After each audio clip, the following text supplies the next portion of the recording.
बिस्मिल्लाहिर्रहमानिर्रहीम। अस्सलामुअलैकुम students, welcome back to my YouTube channel smart admission. Hope so आप सब खैरियत से होंगे। स्टूडेंट्स, आज की वीडियो में हम बात करेंगे वर्बल रीजनिंग के जो टॉपिक्स हैं वो मैंने आपसे पिछली वीडियो में आपसे शेयर किए थे। आज की वीडियो में मैं आपको बताऊंगा वर्बल रीजनिंग के जो टॉपिक्स हैं उनकी डिटेल बताऊंगा, किस तरह के एमसीक्यूज आएंगे पेपर में वो आपको बताऊंगा।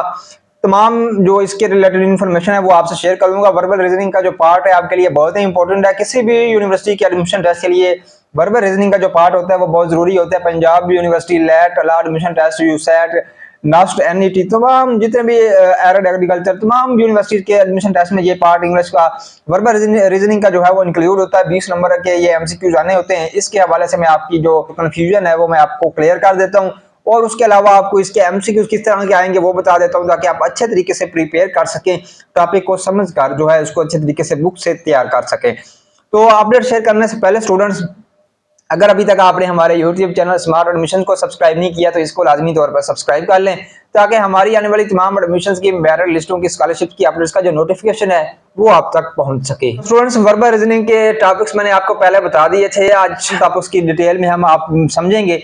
सबसे पहले इसमें वर्बल रीजनिंग के जो टॉपिक्स हैं, सबसे पहले उसमें आता है एनालॉगी। एनालॉगी क्या होता है? एनालॉगी में जो है वो कैटेगरी है जिसमें दो चीजों के दरमियान जो है वो रिलेशन को जो है वो फाउंड करना होता है, रिलेशन को जो है वो चेक करना होता है। रिलेशन जो दो चीजें हैं उनके दरमियान जो रिलेशन है उनके बारे में बताना होता है। तो इसमें दो एनालॉगी की मजीद दो जो है वो कैटेगरीज हैं। एक तो दो कैटेगरीज में से पहली कैटेगरी है part to whole. Part to whole जो है एनालॉगी की कैटेगरी है। इसमें किस तरह के एमसीक्यूज आते हैं मैं आपको ये भी बता देता हूँ। पार्ट टू होल, पार्ट मतलब हिस्सा, होल मतलब कंप्लीट। तो इसमें जो है पार्ट टू होल में किस तरह के एमसीक्यूज आएंगे? फॉर एग्जांपल, लिविंग रूम और हाउस के दरमियान जो है ये जो कैटेगरी बनती है इसे हम पार्ट टू होल कहते हैं। मतलब लिविंग रूम जो है वो पार्ट हो गया और हाउस जो है वो होल एज अ होल हो गया, तो ये कैटेगरी आएगी। इस तरह आपको एमसीक्यूज दिया होगा। लिविंग रूम के आगे जो है वो डैश डैश दे के और आगे नीचे मजीद ऑप्शन दिए होंगे, हाउस दिया होगा और उसके बाद कुछ और ऑप्शंस जो है वो दिए होंगे, तो आपने उसमें हाउस सिलेक्ट कर देना है। दूसरी इसकी जो कैटेगरी है वो मैं आपको बता देता हूँ, वो है सोर्स टू प्रोडक्ट। मतलब सोर्स जरिया और प्रोडक्ट। तो इसमें सोर्स टू प्रोडक्ट की अगर हम बात करें तो इसमें किस तरह के एमसीक्यूज आएंगे? फॉर एग्जांपल, जो वुड है वो सोर्स है किसकी? पेंसिल की। तो इसमें अगर वो वुड लिख के आगे ब्लैंक्स दे दे और नीचे जो है वो ऑप्शन दे दे पेंसिल या फिर कुछ और, तो आपने जो है इसमें पेंसिल को जो है वो चूज कर देना। मतलब जो वुड है वो सोर्स है और जो सेकंड नंबर पर जो प्रोडक्ट है वो आपकी पेंसिल वुड से बन रही है। इसके बाद हर्ब से सोर्स है और उसके बाद जो उससे प्रोडक्ट बन रहा है वो मेडिसिन है। जो है वो एमसीक्यूज एनालॉगी में आएंगे। तो एनालॉगी के बारे में आपकी जो कंफ्यूजन है वो आई थिंक क्लियर हो गई होगी कि इसमें जो है वो आपने रिलेशनशिप जो है वो फाउंड करना होता है। आपको एक चीज दी होगी, उसका रिलेशनशिप आपने दूसरी चीज से किससे आप जो है वो फाउंड कर लेना है, उसको जो है वो चेक कर लेना है। चेक करके बाद आपने करेक्ट आंसर पे जो है वो क्लिक कर देना है। अब इसके बाद दूसरे नंबर पे आते हैं स्टूडेंट्स। दूसरे नंबर की अगर हम बात करें तो टेंस कंप्लीशन के जो है कुछ एमसीक्यूज दिए होंगे। वो किस तरह के एमसीक्यूज होंगे? एक लाइन लिखी होगी जिसमें लिखा होगा यस्टरडे, यस्टरडे के आगे लिखा होगा स्टूडेंट्स टुमारो, उसके बाद फिर एक लफ्ज लिखा होगा मार्च। तो जो तरतीब चल रही है, यस्टरडे के बाद आएगा टुमारो, तो मार्च के बाद क्या आएगा? अप्रैल ही आएगा ना। तो इधर मजीद मंथ के नाम लिखे होंगे तो आपने जो है मार्च के बाद जो मंथ होगा अप्रैल ही होता है, तो वो आपने चूज कर देना इस तरतीब के साथ। मतलब पिछले को आपने समझ लेना और पिछले को समझने के बाद आपने जो है वो अगले को उसी हिसाब से जो है वो टिक कर देना है। उसके बाद आपको और एमसीक्यू इसके किस तरह के आएंगे वो भी मैं आपको बता देता हूँ। एक लाइन लिखी होगी जिसमें लिखा होगा डॉक्टर हॉस्पिटल और उसके साथ जो है वो क्रिमिनल लिखा होगा और आगे फिलिंग द ब्लैंक्स लिखी होगी। डॉक्टर हॉस्पिटल में होता है, क्रिमिनल किधर होता है वो आपने आगे जो करेक्ट आंसर होगा वो आपने फाउंड कर लेना है। तो क्रिमिनल आपको जेल में ही मिलेगा, तो नीचे जो जेल का ऑप्शन होगा उस पर आपने क्लिक कर देना है। इस तरह के सेंटेंस कंप्लीशन के एमसीक्यू स्टूडेंट्स आएंगे। उसके बाद हम बात करते हैं सिनोनिम्स की। थर्ड नंबर पे एनालॉगी भी होगी, सेंटेंस कंप्लीशन भी होगी। थर्ड नंबर पे आता है सिनोनिम। सिनोनिम्स आपको पता है कि हम मानी अल्फाज जो होते हैं, जो आपको जो है एक ही मानी रखने वाले अल्फाज होते हैं। फॉर एग्जांपल, ब्यूटीफुल, उसका सिनोनिम क्या हो सकता है? अट्रैक्टिव हो सकता है। तो आपने अगर ब्यूटीफुल लिखा होगा तो आपने उसका अट्रैक्टिव कर देना है ऑप्शन क्लिक। तो आपने उसका जो अगर ब्यूटीफुल लिखा होगा तो उसका आपने अगर सिनोनिम्स फाउंड करना होगा तो आपने उधर देख लेना। अगर अट्रैक्टिव लिखा होगा तो आपने अट्रैक्टिव क्लिक कर देना है। उसके बाद डिफिकल्ट का अगर सिनोनिम वो पूछना, डिफिकल्ट क्या होता है? मुश्किल। और उसके बाद चैलेंजिंग क्या होता है? वो भी मुश्किल होता है। तो डिफिकल्ट का आपने चैलेंजिंग एमसीक्यू जो है वो डिफिकल्ट का आपने चैलेंजिंग जो है वो ऑप्शन करेक्ट जो है वो क्लिक कर देना है। उसके बाद हम चौथे नंबर पे बात करते हैं इसमें जो आपके एंटोनिम्स हैं। एंटोनिम्स क्या होते हैं? मुतजाद अल्फाज, उल्ट।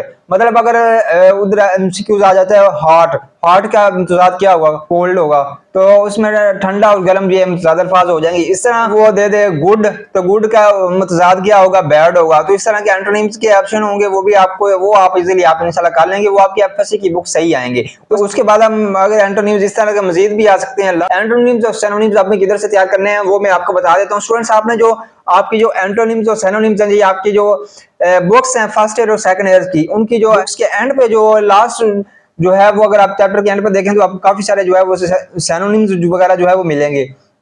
वो आपने चेक कर लेने हैं, उनको रीड थ्रू कर लेना है, उनको केयरफुली रीड करना है। रीड करने के बाद उनके आपको लफ्ज के मानी का पता होना चाहिए, आप खुद ही चूज कर लेंगे। तो आपने उनको रीड थ्रू करें बार बार, आप खुद को चैलेंज करें, एक बार जो है वो उसका मानी खुद समझने की कोशिश करें, उसको खुद समझेंगे, एक बार समझ नहीं आएगी देख लें, फिर उसको ट्राई करें। तो इस तरह आपके जो सिनोनिम्स हैं वो हो जाएंगे, एंटोनिम्स भी हो जाएंगे। एंटोनिम्स के जो 8 एमसीक्यूज सिनोनिम्स और एंटोनिम्स के 8 एमसीक्यू जाएंगे, वो आपके इसमें मेरा ख्याल है एक भी गलत नहीं होना चाहिए। तो इस तरह की इजीली आप जो है सेकंड ईयर फर्स्ट ईयर की खास तौर पर फर्स्ट ईयर की बुक से अपने जो सिनोनिम्स और एंटोनिम्स तैयार कर लें।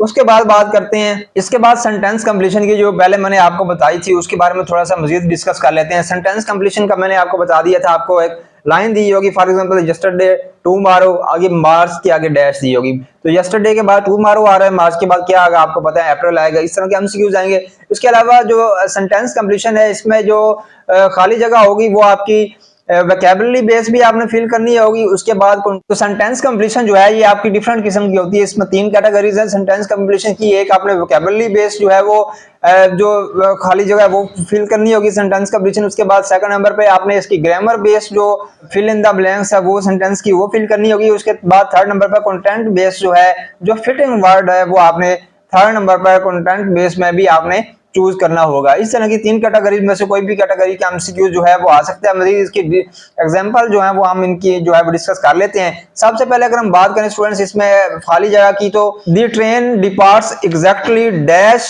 5 PM। तो इसमें आपने क्या चूज करना है? The train departs exactly 8 for on, इस तरह के ऑप्शन होंगे। तो आपने जो है वो the train departs exactly 8:05 PM, तो टाइम के लिए जो है वो हमेशा 8 इस्तेमाल होता है, तो आपने जो है इधर 8 चूज कर देना। इस तरह के आपने जो है वो इनके रूल्स वगैरह पढ़ लें, आपको पता होना चाहिए कि 8 कहाँ लगता है, फार किधर लगता है, इज किधर लगता है। इस तरह के जो एमसीक्यूज हैं वो आपको आ सकते हैं पेपर में।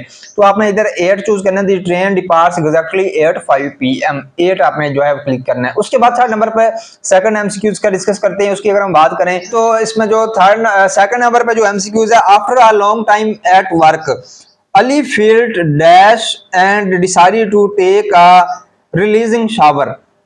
तो इसमें डिफरेंट ऑप्शंस होंगे, जिसमें बोर होगा, हंग्री होगा, एग्जॉस्टेड होगा या एक्साइटेड होगा। तो अली जो है वो कब जो है वो शावर के नीचे जाएगा? जब वो हंग्री होगा, जब उसको भूख लगी होगी, ऐसा तो नहीं है। जब वो जो है वो एग्जॉस्टेड होगा उस वक्त जो है वो शावर को जो है वो ऑन करेगा, उस वक्त जो है वो शावर जो है वो यूज करेगा। तो इसमें आपने जो है अपनी सेंस को इस्तेमाल करके, अपने दिमाग को इस्तेमाल करके इसमें आपने करेक्ट ऑप्शन जो है वो चूज कर लेना है। तो Ali after a long time at work, काफी देर जो है वो काम करने के बाद, Ali field exhausted and decided to take releasing shower. तो इसमें आपने जो है वो एग्जॉस्टेड का ऑप्शन जो है वो क्लिक कर देना है। इस तरह के एमसीक्यूज आएंगे, ये आपका जो है वो कॉमन सा एमसीक्यूज है, बहुत सिंपल सा। उसके बाद थर्ड नंबर पर बात करते हैं। उसके बाद जो थर्ड एमसीक्यूज है उसकी अगर हम बात करें तो the performer is famous for his speaking dash. आगे उधर ऑप्शन दिए होंगे मंकी, और मंकी के बाद पैरट, पैरट के बाद थर्ड नंबर पे अगर आप कोई बेयर आप कर लें या बुफेलो कर लें, ये ऑप्शन काउ कर लें, तो इस तरह के एमसीक्यू जो है वो आएंगे। तो इसमें आपने करेक्ट ऑप्शन क्या है जो है वो चूज करना है। The performer is famous for his speaking. तो स्पीकिंग की वजह से कौन फेमस है? बेयर तो नहीं है, काउ भी नहीं है। तो इसमें जो है वो पैरट जो है वो अपनी स्पीकिंग स्किल्स की वजह से जो है वो फेमस है। तो आपने इधर करेक्ट ऑप्शन क्या चूज करेंगे? The performer is famous for his speaking skill, for his speaking, इसमें करेक्ट ऑप्शन आप पैरट का क्लिक कर देंगे। तो ये कॉमन से बहुत एमसीक्यूज हैं, इनको आपने थोड़ा सा ध्यान देकर अगर आप पेपर में आप इनको टिक करेंगे तो इंशाल्लाह आपके जो है वो 85+ जो मार्क्स हैं वो आ जाएंगे। इसके बाद फिफ्थ नंबर पे जो इसका पार्ट है वर्बल रीजनिंग का उसकी अगर हम बात करें तो वो आपका पैराग्राफ होता है, एक पैराग्राफ दे देते हैं कंप्रीहेंशन पैराग्राफ। जिस तरह आप जो है वो फर्स्ट ईयर के में पैराग्राफ याद करते तो उस तरह के पैराग्राफ होंगे। पैराग्राफ आपको दिया जाएगा इंग्लिश में, उसके नीचे कुछ सवालात दिए होंगे, उस पैराग्राफ को पढ़ने के बाद आपने जो सवालात दिए होंगे उनको, उन सवालात को आपने जो है वो जवाब देना है। उस पैराग्राफ को पढ़ने के बाद उस सवाल का जो है आपने जवाब देना है। उस सवाल जो दिया गया होगा उधर उसको आपने पहले आप पैराग्राफ अच्छे तरीके से पढ़ेंगे, उसको अंडरलाइन करेंगे, खुद अंडरलाइन कर लें, नहीं तो आप उसे दिमाग में थोड़ा सा एक्टिव होकर ऐसा पढ़ें कि आपके माइंड में वो जो है वो अंडरलाइन हो जाए।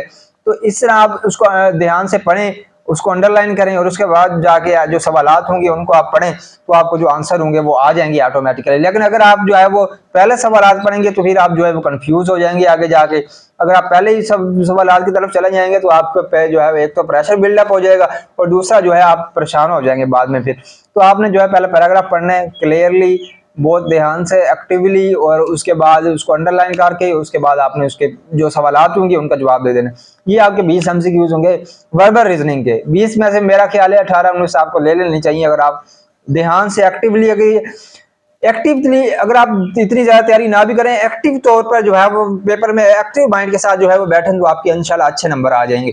मजीद कोई सवाल हो इस हवाले से वो आप कमेंट सेक्शन में पूछ सकते हैं। इसके अलावा स्टूडेंट्स हमारे ब्लॉगिंग चैनल का लिंक भी आपको इसी वीडियो की डिस्क्रिप्शन में मिल जाएगा, तो इस वीडियो को नीचे जाकर हमारे ब्लॉगिंग चैनल को भी लाजमी तौर पर सब्सक्राइब कर लें। मजीद अपडेट्स के लिए आप हमारे व्हाट्सएप ग्रुप को भी ज्वाइन कर सकते हैं। आपको हमारा व्हाट्सएप नंबर भी, जहाँ पे आपको हमारा ब्लॉगिंग चैनल का लिंक मिलेगा, उधर ही मिल जाएगा, वहाँ पे जाके आप हम मजीद अपडेट्स के लिए व्हाट्सएप ग्रुप को भी ज्वाइन कर सकते हैं। दुआओं में याद रखिएगा, मुलाकात होती है बहुत जल्द एक नई वीडियो के साथ। खुदा हाफिज।